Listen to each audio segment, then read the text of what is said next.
Laymen's evangelical fellowship విశ్వాసమే విజయము అనుదిన ధ్యానములు జనవరి 22వ తారీఖు. గొప్ప విడుదల.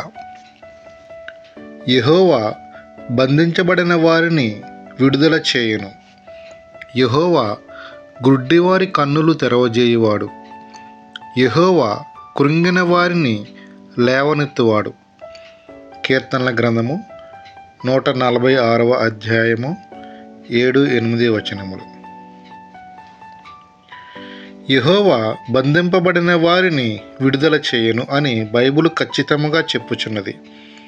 రాజాదిరాజుగా బంధింపబడిన వారిని విడిపించుటకు శక్తి, అధికారము ఆయనకు ఉన్నది.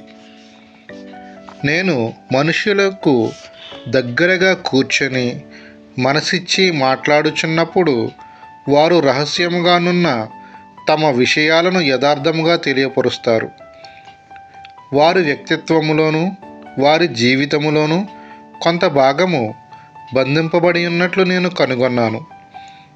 వారు బాగుపడుటకు తాము చేసిన సొంత ప్రయత్నములను గూర్చియు, వారు విడుదల పొందుటకు వారికున్న ఆశను గూర్చియు నాతో చెబుతారు.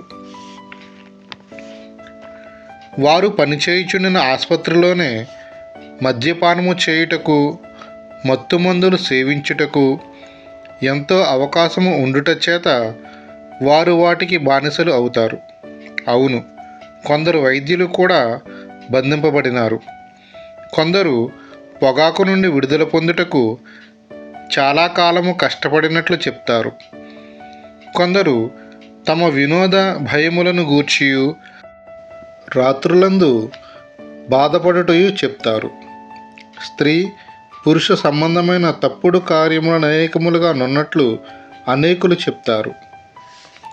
చాలామంది వివాహ జీవితంలో సమస్యలు కలిగి ఉన్నారు. ఒకరి మీద ఒకరికి అనుమానము, దెబ్బలాడుట వారిని చంపుచున్నది. అనేకులు వీటి నుండి విడుదల పొందుటకు కొంత ఆశ కలిగి ఉంటారు. కానీ తమ చుట్టూ చూచినప్పుడు ఈ అంతరంగ దాస్య జీవితము తప్ప వేరొక మార్గము లేదని ఒప్పింపబడతారు. దానినంతటిని మూసిపెట్టుటకు కొందరు భక్తి సంబంధంగా బాగుగా ఉన్నట్లు కనబడతారు.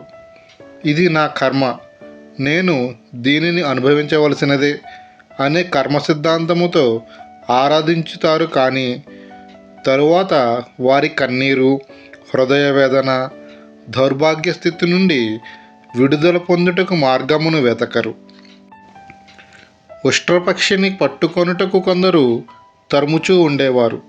అది తప్పించుకొనుటకు దాని తలను ఇసుకలో పాతిపెట్టుకొనును. అలాగుననే ఈ దినములలో కూడా మనుషులు తప్పించుకొనుటకు ఈ పద్ధతిని అనుసరించుటకు చూస్తారు. కానీ యెహోవా బంధింపబడిన వారిని విడుదల చేయును అని బైబిలు గ్రంథము చెప్పుచున్నది. యేసు ప్రభువుకు మొర్రపెట్టుము, ఆయనను శోధించుము. ఇది ఒక వ్యాపార సంబంధమైనది కాదు. యేసు ప్రభువు నిజమైనవాడు. ఈ ప్రేమగల రక్షకుడు నిన్ను విడుదల చేయుటకు ఇప్పుడు కనిపెట్టుచున్నాడు. జాషువా డానియల్ గారు.